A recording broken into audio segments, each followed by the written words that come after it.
At noon on Thanksgiving, I stood in my Columbus warehouse, watching 300 guests settle along a table stretching wall to wall. Then the loading doors opened, and my mother entered with my sister behind her, recording. Conversation faded seat by seat. 7 years earlier, they had left my holiday dinner on a paper plate outside a locked door. I was Nora Bennett, 27, a motel cleaner in Hartwell, Ohio.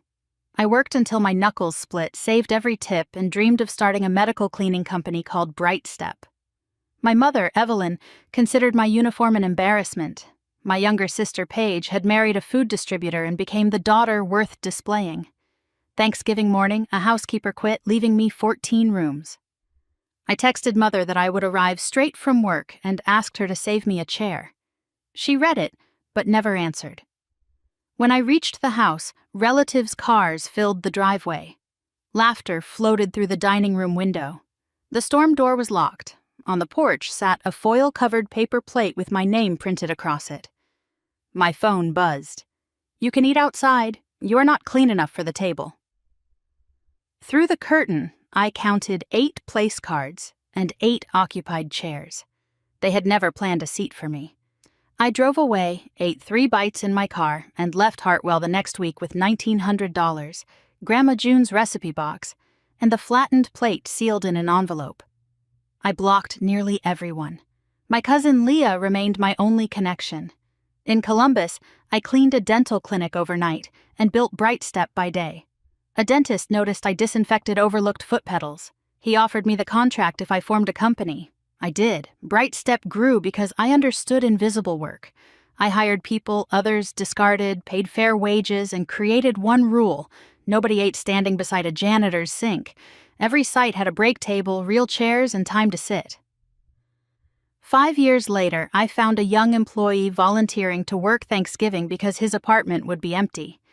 The next day, I pushed folding tables together in our warehouse and fed 30 people. Next year, we served 120. By year 7, 300 names waited on white cards beside real china.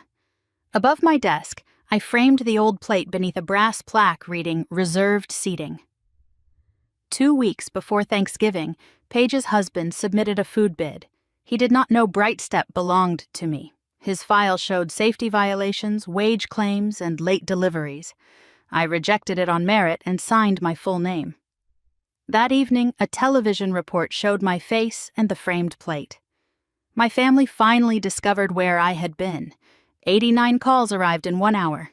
Mother's voicemail called me sweetheart and claimed they had searched everywhere. I deleted it.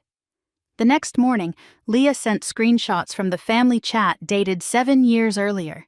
Paige had written, "Leave her plate outside. She will understand." Mother had replied, "Fine. I am not handling her tears."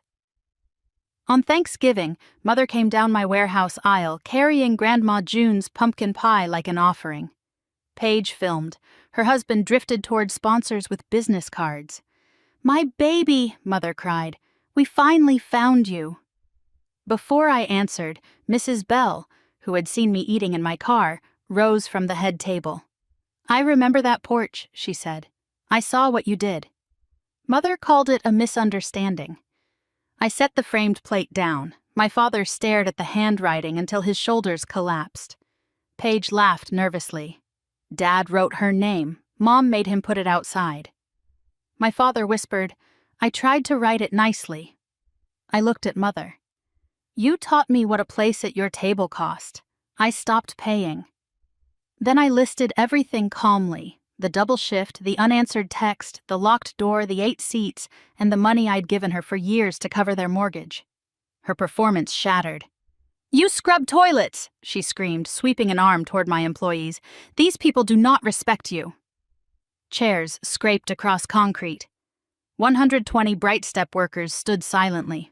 Paige's phone remained raised, so I faced her and repeated her old message. "Leave her plate outside. She will understand." Her face completely emptied. Mother stormed away. Paige and her husband followed. My father stayed after I told him everyone ate at my table. My 13-year-old niece, Sophie, stood abandoned near the coats. I offered my hand. "Sit with me?" She nodded. "Okay, Aunt Nora." Dinner continued. My father passed roles. Sophie asked how businesses were built. 300 people ate from real plates while the old paper one rested at the head of the table. The house was later sold. I did not rescue it. I created an education trust for Sophie, protected from Hartwell's adults. I learned that family is not whoever shares your name. Family is whoever makes certain you never eat alone. The cleanest thing I ever did was leave a table built for my shame and build one long enough for everyone else.